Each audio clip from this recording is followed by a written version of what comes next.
Hello बच्चों, नमस्कार। मैं विराम। फिजिक्स की क्लास में आज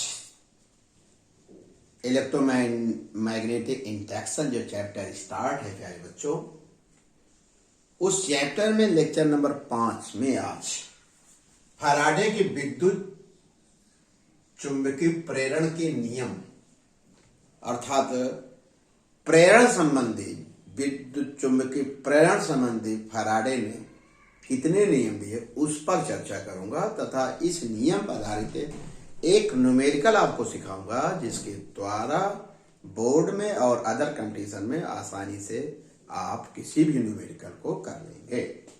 आइए, महान साइंटिस्ट फैराडे ने अपने प्रयोगों के आधार पर विद्युत प्रेरण संबंधित 2 नियम दिए। इनका जो प्रथम नियम है जरा इसमें लिखिएगा, पहला नियम और दूसरा नियम। पहला नियम क्या है? जब किसी परिपथ से बद्ध चुंबकीय फ्लक्स में परिवर्तन होता है तो उस परिपथ में प्रेरित विद्युत वाहक बल उत्पन्न हो जाता है, इंड्यूस्ड ईएमएफ उत्पन्न हो जाता है। यदि परिपथ बंद हो तो उस परिपथ में वैद्युत धारा बहने लगती है। इस धारा को प्रेरित धारा कहते हैं, जैसा कि जानते हो। उस परिपथ में प्रेरित विद्युत वाहक बल अथवा प्रेरित धारा तभी तक उत्पन्न होती है जब तक परिपथ से बद्ध चुंबकीय फ्लक्स में परिवर्तन होता रहता है। जैसे ही परिवर्तन शून्य होता है, दोनों शून्य हो जाते हैं। दोनों माने प्रेरित विद्युत वाहक बल शून्य हो जाएगा। कब? अर्थात ये परिवर्तन से रिलेटेड है। जब तक परिवर्तन होता रहेगा तब तक प्रेरित विद्युत वाहक बल होगा अथवा प्रेरित धारा होगी। जैसे ही चुंबकीय फ्लक्स में परिवर्तन बंद कर देते हैं, यह बंद हो जाता है, दोनों शून्य हो जाते हैं। ये बेटा पहला नियम। दूसरा नियम बहुत ही इंपॉर्टेंट है, पहले इसका स्टेटमेंट लिखिएगा।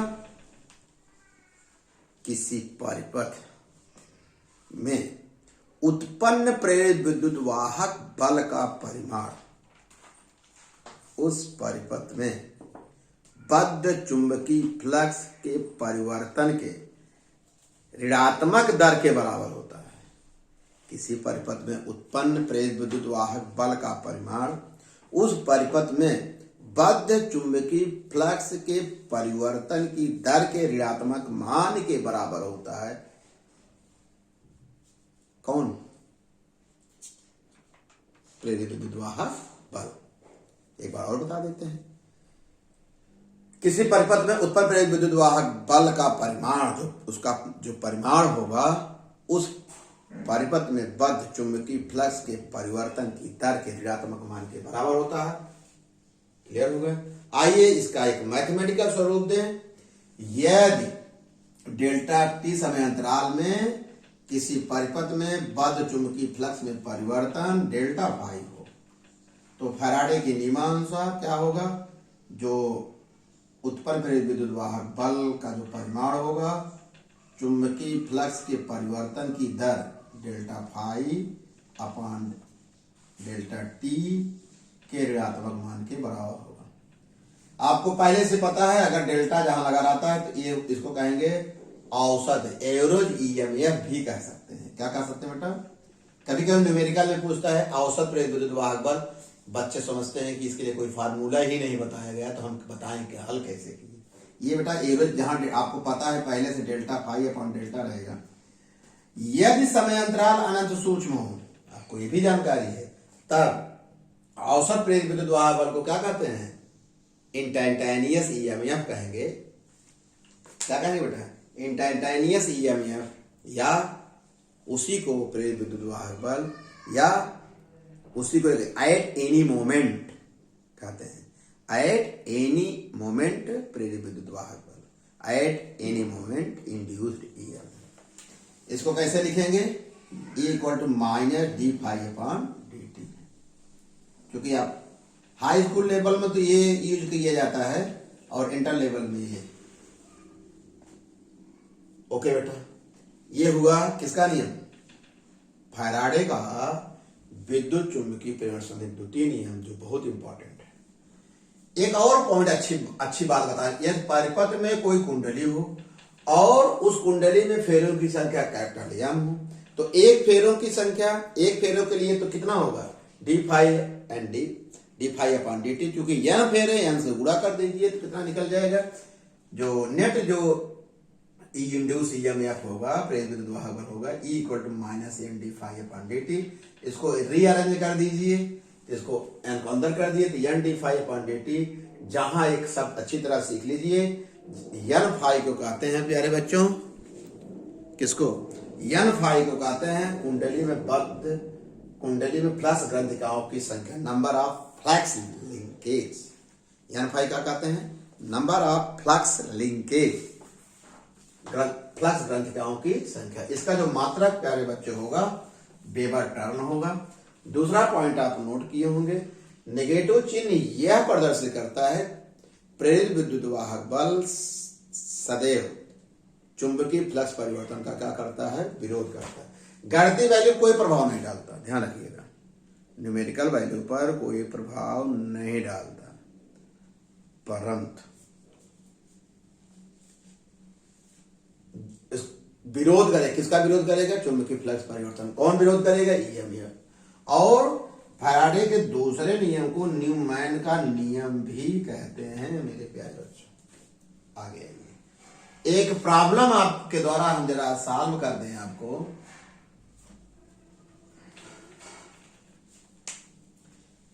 मान लीजिए किसी परिपथ में चुंबकीय फ्लक्स परिवर्तन इस समीकरण के अनुसार बदल रहा है, क्या है, five equal to 5t cube minus 100t plus weber. तो उस परिपथ में t बराबर 2 सेकंड पर, t बराबर कितने सेकंड पर, 2 सेकंड पर प्रेरित विद्युत वाहक बल का मान निकालना है। तो अगर आपको, अगर कोई बायोलॉजी का स्टूडेंट हो जिसको हम बहुत पहले से सिखा चुके हैं, तो अगर उसको सिखाएं तो इस तरह सिखाएंगे, जल्दी देख लीजिए। Given date 5t cube minus 100t 300, क्योंकि यहां देखिए फैराडे के लिए ई के लिए डी फाइव अपॉन dt, अर्थात दोनों पक्षों का t के सापेक्ष अवकलन कर दीजिए। ऐसे लिखो बेटा ना, याद करिए।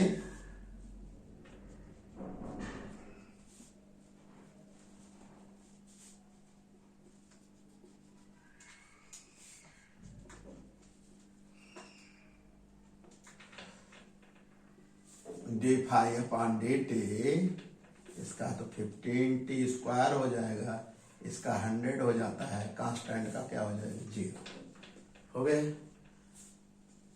अब लिखोगे ये तो अगर डी फाइव, अब यहां लिख देंगे आप फैराडे के नियमानुसार, क्या लिखेंगे, फैराडे के नियमानुसार लिख लीजिए प्यारे बच्चों। ई बराबर क्या होगा, minus D five upon dt। अब डी फाइव अपॉन dt की वैल्यू निकाल चुके हो तो रख दो, माइनस कोष्टक में 15t स्क्वायर माइनस 100t। अब प्रश्नानुसार क्या है, प्रश्नानुसार t बराबर 2 सेकंड पर, तो e इक्वल टू क्या होगा, माइनस 15 गुणे टी का मान 2 रखो, 2 दूनी 4 माइनस 100। ई बराबर कितना आएगा, 15 चौका 60, घटा देंगे तो माइनस 60, माइनस 60 ऐसे कर दो, 60 माइनस 100 माइनस 40 माइनस क्या हो जाएगा, प्लस 40 वोल्ट। कहेंगे बहुत सरल। इस तरह के प्रॉब्लम आपसे पूछे जाते हैं। अगर प्यारे बच्चों, अगर इस कुंडली का प्रतिरोध भी दिया होता, मान लीजिए प्रतिरोध दिया है, कुंडली मान लीजिए तो हो गया बेटा। अगर कुंडली का प्रतिरोध दिया होता तो कैसे करते, तो अगर कुंडली का प्रतिरोध मान लीजिए सवाल में R बराबर 5 ओम दिया होता, जो परिपथ है उस परिपथ का प्रतिरोध कितना है, तो प्रतिरोध है तो प्रेरित धारा पूछ लेगा। तब प्रेरित धारा कैसे निकालोगे, आइए देख लीजिए। प्रेरित धारा जल्दी से निकाल लो, I इक्वल टू, चूंकि आप विभवांतर यहां पर E अपॉन R हमेशा ही माड में लिया जाएगा। तो I इक्वल टू कितना होगा, E का मान कितना निकाले 40, R का मान 5, 8 एम्पीयर कर लेंगे ना। अगर लेकिन ध्यान रखिए जब करंट माने प्रेरित धारा पूछेगा तो निश्चित रूप से उस कुंडली या परिपथ कुंडली का प्रतिरोध जरूर दिया रहेगा, तभी तो आप आई इक्वल टू माडी अपन आर करेंगे, ये प्रेरित धारा तभी निकलेगी। लेकिन बेटा और जरा देखिए आपसे सवाल और कैसे पूछे जाते हैं जल्दी से बता दें। जैसे बेटा E equal to -n d∅/dt, इसका मतलब आपको कुंडली में फेरों की संख्या दी जाएगी और एक चीज और दी जाएगी, अगर फाई माने पहले तो फाई दिया जाएगा, फाई बराबर क्या होता है BA, तो इसका माने प्रश्न में चुंबकीय क्षेत्र का मान दिया जाएगा, लूप का क्षेत्रफल भी दिया जाएगा।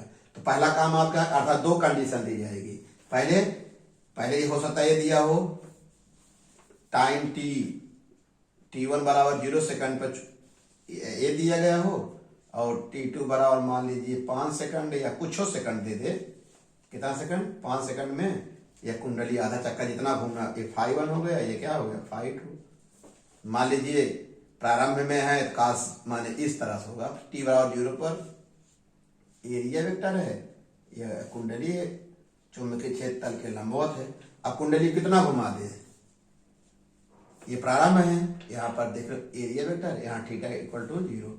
सवाल जो हम बनाए हैं कि कोई कुंडली है जिसका क्षेत्रफल पहले से मालूम है, वैद्युत चुंबकीय बार रेखाएं तल के लंबवत हैं, तो इस समय फाई इतना। अब इस कुंडली को आधा चक्कर घुमा देंगे अर्थात 180 अंश आ जाएगा, तो φ2 बराबर BA cos 180 अंश, आधा चक्कर घुमाने पे अर्थात -BA। तो अर्थात चेंज माने d∅ कितना निकालोगे, तो φ2 माइनस φ1 इक्वल टू -BA बराबर कितना निकला -2BA हो गया। अब इसे फिट कर दीजिए, तो E इक्वल टू -n गुणे -2BA बटा dt माइनस समय अंतराल अर्थात हो जाएगा t2 माइनस t1, ये हो जाएगा t2 माइनस t1, तो minus minus plus n 2n BA बटा, हो सकता है कि ये प्रारंभिक 0 है तो t2 बचेगा t, अरे t2 माइनस 0 माने a आ गया। इस पर बहुत सारे न्यूमेरिकल पूछे सर, हो सकता है कुंडली को प्रारंभ से 1/4 घुमा दे, 3/4 भी कर सकता है, जैसे कहेगा। इस पर अधिक न्यूमेरिकल है आपके लिए। ओके प्यारे बच्चों, इस तरह के प्रॉब्लम आप जरूर करेंगे, मुझे विश्वास है। आपको फैराडे के नियम बता दिए, कैसे न्यूमेरिकल एनसीईआरटी के बुक में उसको बता दिए, आप नोट्स बना लीजिएगा, इसके बेस पर न्यूमेरिकल लगा लीजिएगा। कोई प्रॉब्लम हो तो आप हमसे बात करिएगा। ओके बेटा, धन्यवाद।